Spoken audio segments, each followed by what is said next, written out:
CEO of Southern Poverty Law Center, let's welcome Margaret HUANG.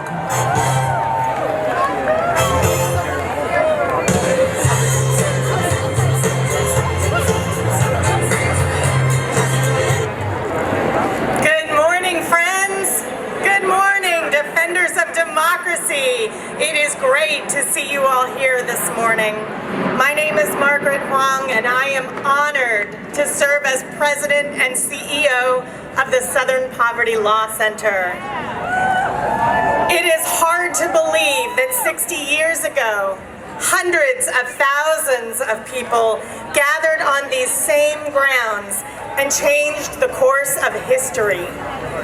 People from all walks of life who refuse to stay silent against injustice, who refuse to wait for freedom any longer, who refuse to accept any more hollow excuses from elected leaders for their inaction on civil rights. Because of those activists' courage, laws changed. Doors that had been shut for centuries began to open, and new, powerful tools emerged to fight racial discrimination. But now those hard-won victories, the rights we thought were unassailable, are being taken away. Down in the Deep South, where the SPLC calls home, right-wing lawmakers have been plotting and preparing this siege for years, especially against our right to vote. After the U.S. Supreme Court eviscerated the heart of the Voting Rights Act in a case out of Alabama in 2013, hundreds of anti-voter bills across the country have been proposed, passed, and enacted into law. But these extremist lawmakers are clawing away at more than the right to vote. They're targeting fair representation, our ability to elect candidates from our communities who represent our interests and demand investment in our communities, Black, brown, and Native communities that have for too long been starved of resources. The results have been devastating for our democracy.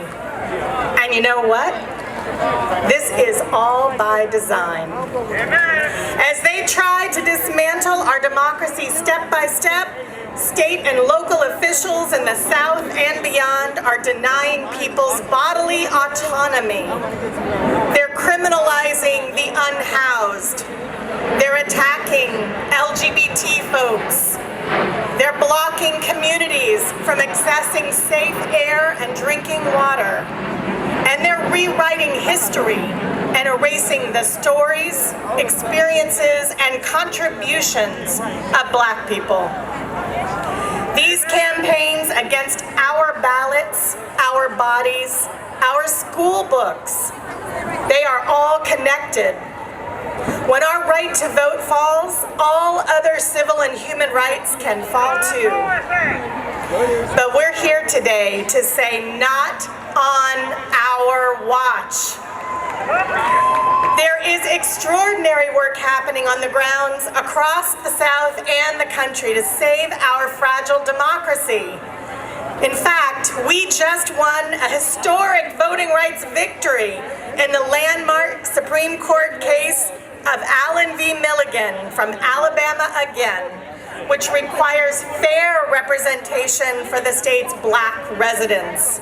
Can we take a moment to celebrate that? Woo! Make no mistake, 60 years after the historic March on Washington, we are still on the move. We have not let up.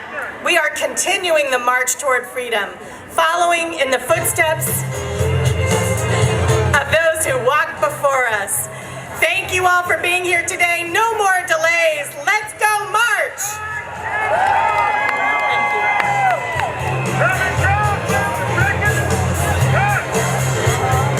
Professor of Jewish Studies at Dartmouth College and the daughter of Rabbi Abraham Joshua Heschel, and LGBTQ activists, let's welcome Susanna Heschel and Alan Roscoff.